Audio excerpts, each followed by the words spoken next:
嚟香港咧，除咗茶餐廳之外咧，牛腩咧一定係要食噶啦。香港好食嘅牛腩咧，通街都係。今日咧就帶大家入嚟灣仔啊，去食一間喺元朗殺過嚟嘅新標記啊！阿烏鴉哥都喺度啊！我睇到呢度咧，好似寫住係賣嗰啲線骨牛嘅喎。咁大家都知道我係牛腩嘅專家嚟㗎啦，係咪？呢間我真係算係正常嘅價錢嚟㗎啦。咁即係所有嘅牛腩全部都係線骨牛㗎啦。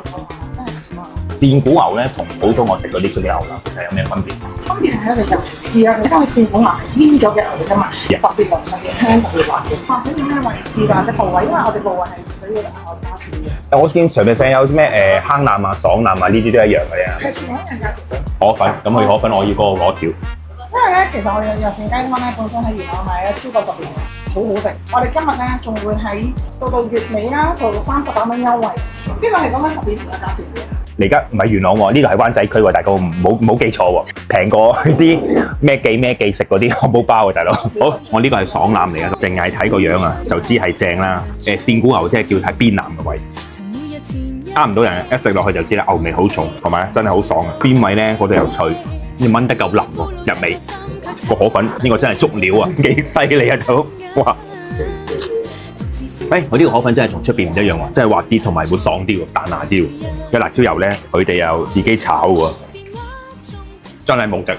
我相信咧做牛腩嘅人就會知道啦，線骨牛腩其實比生骨牛腩咧係貴好多。係，我120蚊一斤翻嚟，我哋淨係用牛骨啊，每一煲都已經用60斤牛骨落去。哇！每一日都係賣晒嗰個，咁啊冇噶啦。3煲咯，我哋而家賣晒3煲就冇。再試下另外一個啊，牛寶盒啊，呢個坑腩啦、牛膀啦、牛丸啦、筋啦、腸啦、肚啦，全部有晒。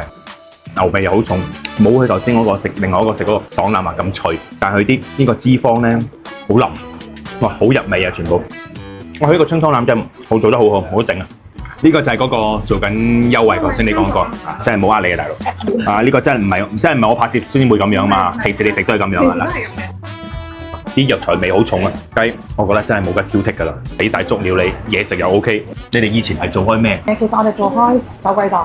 真係啊？幾耐之前？10年啦。即係都係賣牛腩嘅定係賣咩？唔係，我係賣藥膳雞湯。點解無端端會轉咗做牛腩？其實咧，我哋賣藥膳雞湯咧，10年前做啦，咁做咗第4年嘅時候咧，跟住我哋就可能諗啦，元朗咧以前有一檔嘢咧叫做標記，好出名嘅。咁我哋梗係確實唔係佢哋啦，我哋點樣都做唔到人哋嘅功夫啦，係咪先？咁我哋就覺得喂，不如整翻間新標記攞翻少少回憶啊！但係你話做唔做到人哋標叔叔嘅味道，梗係做唔到啦。而家香港嘅環境唔係話開得多就好啊，咁點解無端端又會過嚟？我哋都有好多嘅忠實食客仔啦，我哋會特登入嚟元朗嗰度揾我哋。老闆，而家個市道咁差，出邊啲鋪都平咗咁多，你有冇考慮過出香港區開咁樣得？其實我都唔相信，個鋪都係真係平咗嘅。講真，我諗早2個月前到啦，我係真係去視察個環境，咦係喎，真係平咗好多。平咗差唔多成倍。咁犀利？個市道真係好差而家。咁所以過嚟呢度開啦，試下俾啲香港嘅客。係啦。咁香港客有福。好，今日埋單啊，300幾蚊啊，每一碗嘢大概70零蚊到啊。香港地食牛腩啊，呢個價錢啊，算係咁啦，已經係冇乜嘢挑剔㗎啦。呢一間絕對有機會翻轉頭啊！下集更精彩。